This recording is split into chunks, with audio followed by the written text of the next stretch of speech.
История кораблекрушения американского грузового судна «Эдмунд Фицджеральд».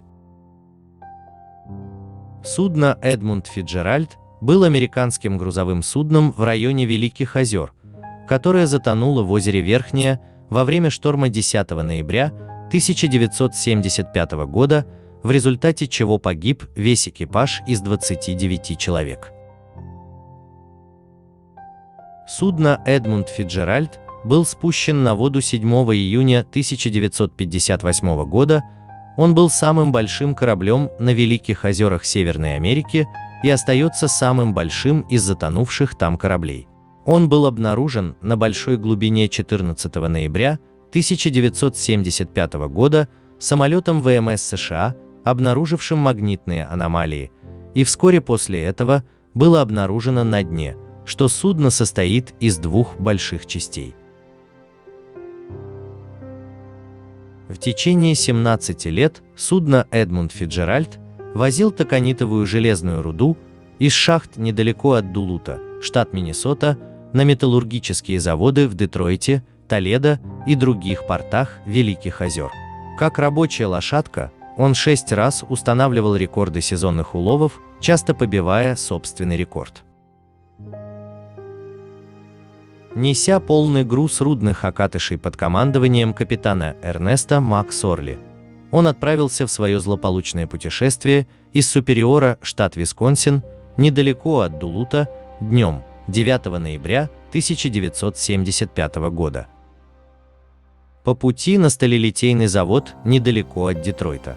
Судно «Эдмунд Фицджеральд» присоединился ко второму грузовому судну с токанитом «Арсер М. Эндерсон».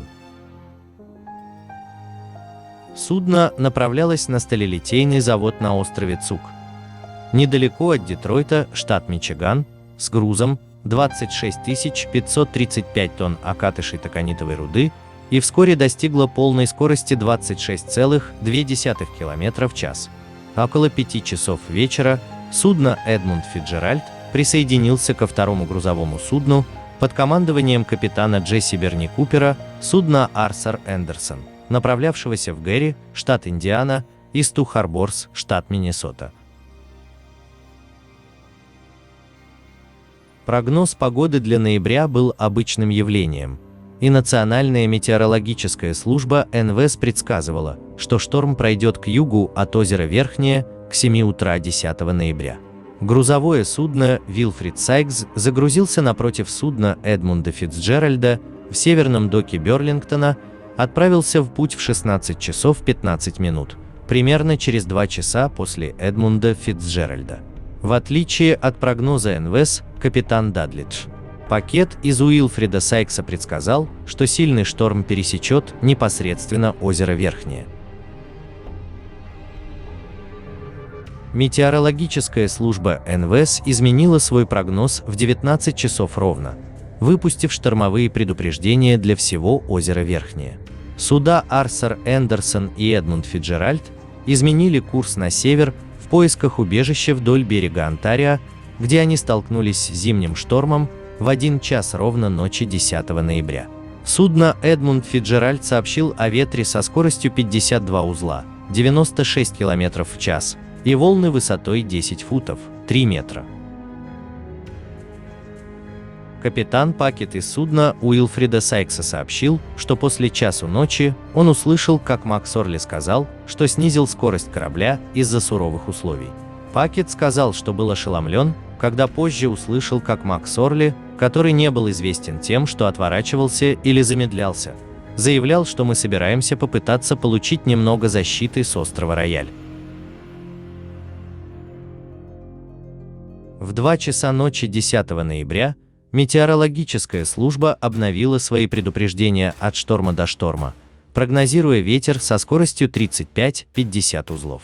До этого «Эдмунд Фицджеральд» следовал за «Арсер Эндерсон», который плыл со скоростью 14,6 миль в час, но более быстрый «Эдмунд Фицджеральд» вырвался вперед примерно в 3 часа.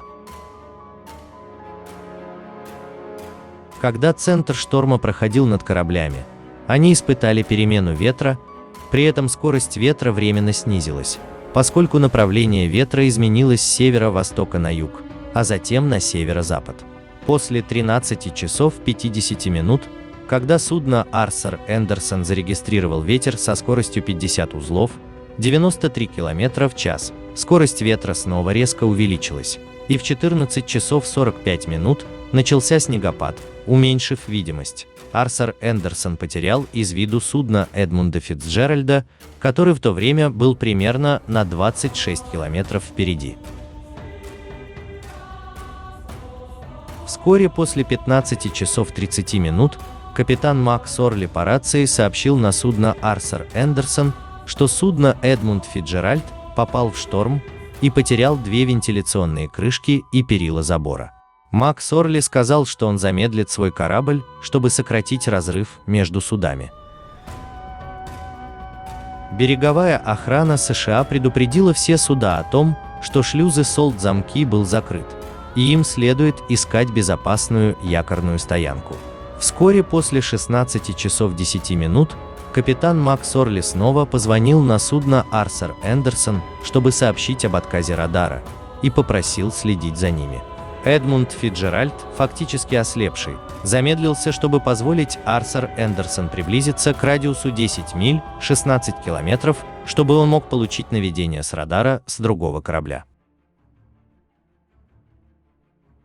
Какое-то время Арсер М. Эндерсон направил Эдмунда Фицджеральда к относительной безопасности Уайтфиш-Бей.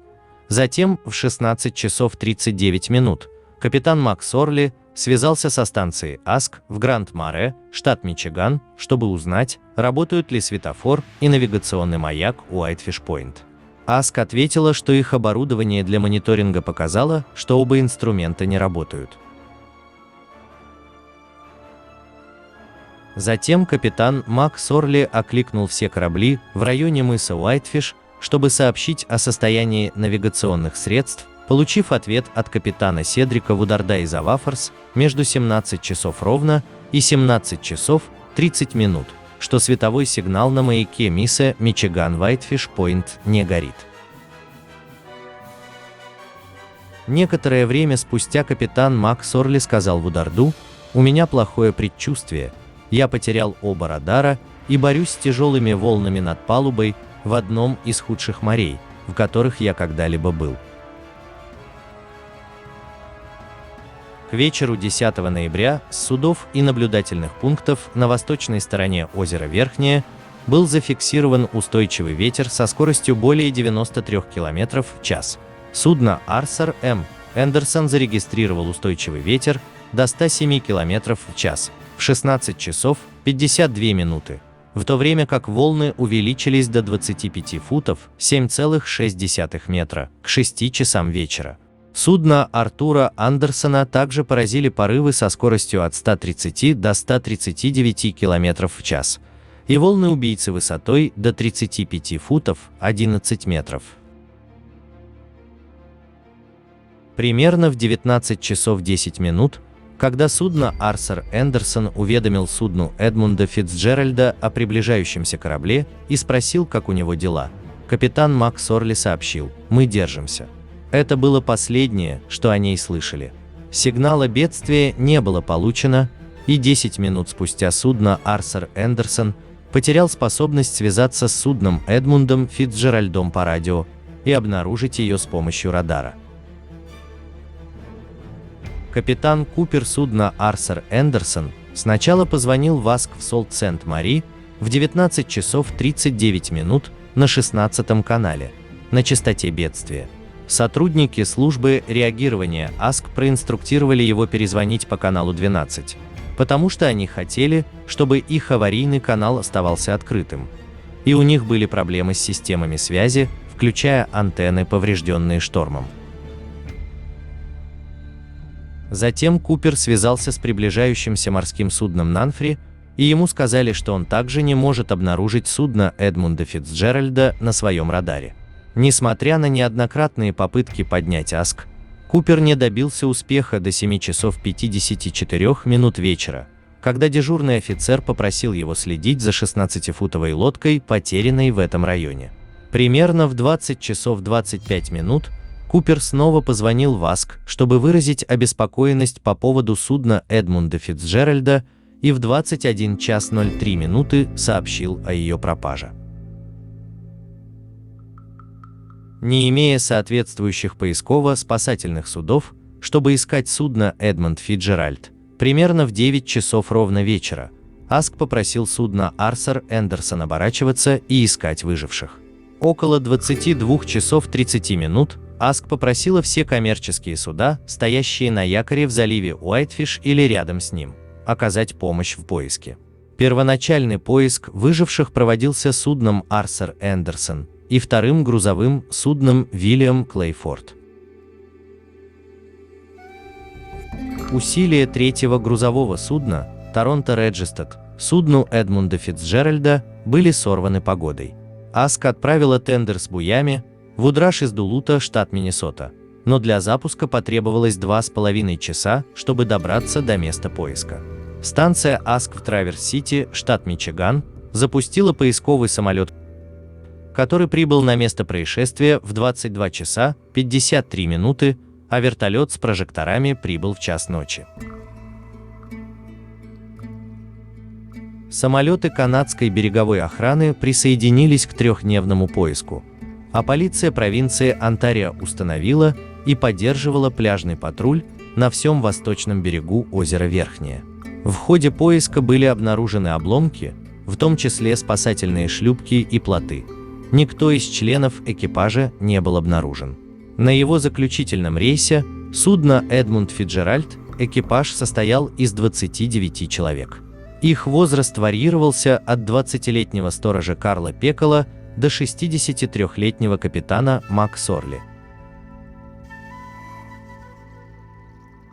Судно Эдмунд Фицджеральд – одно из крупнейших и самых известных судов, затерянных в районе Великих озер. Но он не одинок на морском дне озера Верхнее в этой области. В период между 1816 годом, когда был потерян Инвинсибл, и 1975 годом, когда затонул Эдмунд Фицджеральд, в районе Уайтфиш-Пойнт было по крайней мере 240 кораблей. Самолет Lockheed P-3 Orion ВМС США, пилотируемый лейтенантом Джорджем Коннором и оборудованный для обнаружения магнитных аномалий, обычно связанных с подводными лодками, обнаружил обломки 14 ноября 1975 года. Судно Эдмунд Фицджеральд находился примерно в 15 милях, 13 морских миль, 24 километра к западу. Онтарио около 13 километров к северо-западу от провинциального парка Панкейк-Бэй, 27 километров. От входа в залив Уайтфиш-Бэй на юго-восток, в канадских водах, недалеко от международных границ на глубине 530 футов, 160 метров. Дальнейшее исследование, проведенное 14-16 ноября с использованием гидролокатора бокового обзора, обнаружил два больших объекта, лежащих близко друг к другу на дне озера. США также заключили контракт с Сивот на проведение второго исследования в период с 22 по 25 ноября.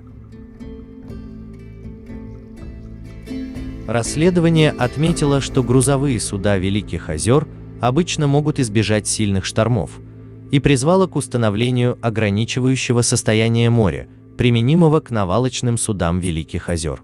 Это ограничило бы работу судов при волнении моря выше предельного значения.